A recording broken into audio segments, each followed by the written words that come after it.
We're seeking to be bigger than the settlement. We really want the community to trust us.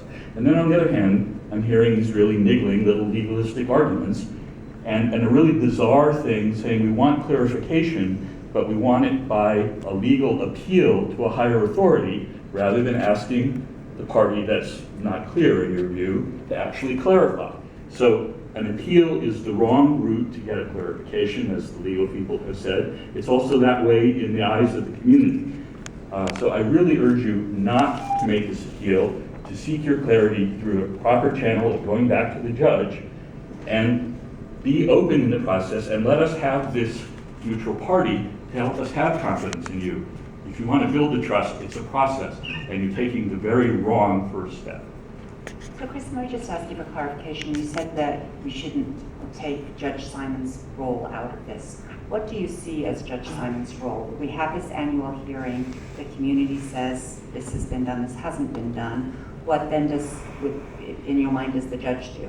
Judge Simon has a role of asking you questions as a person to whom you feel more compelled to respond than you do to the community, because the city has failed to respond to the community for decades. So then we respond to the judge, and then what? Then there will be at least more information on the table with which to pursue the struggle for wider police accountability and better reform. I actually think, though, you should see it as an opportunity. This is, as has been said, this is a public setting in which you will have a chance to engage with the leading organization for police accountability and reform, engage with the Department of Justice, engage with the Police Bureau before a neutral body. You should take advantage of that to build confidence in the city beyond the Police Bureau as committed to this kind of accountability. Yes, but then what does the judge do? Does the judge say, yes, you're good, no, you're not good? And if it's no, you're not good? You should ask the judge that before making an appeal to a higher court that could constrain the entire process and just bring the whole thing down that you're trying to accomplish. We are going to do those annual hearings. We are not going to stop doing anything. But if you're restraining the judge's role to ask you questions, then... It doesn't, until it gets heard by the court, we're going to do exactly what the judge said. But after it gets heard by the court, I don't understand what you object to. I don't understand why you don't want to be able to present information to the judge in this public setting, and even evidence in this public setting. I don't understand why it needs to go to an appeal, why you can't just ask the judge.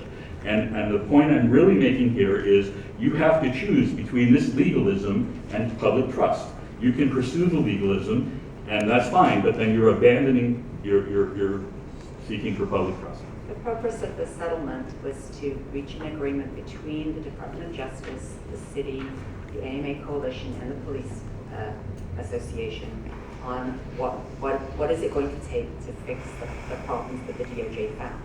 So those are the parties to the settlement.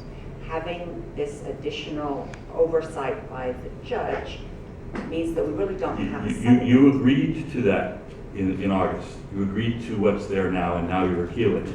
That, before anything has happened.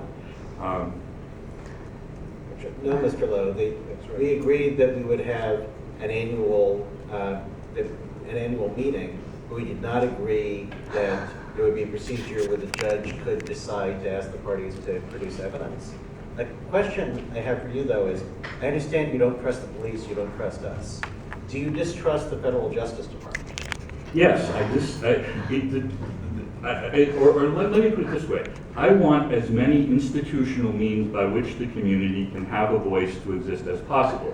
If you're cutting out one of those means now, or you're reducing its scope, the Justice Department will be responsive to some kinds of things, it won't be responsive to others.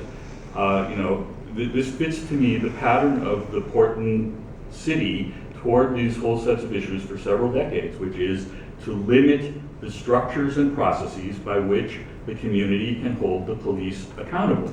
And you're doing that again.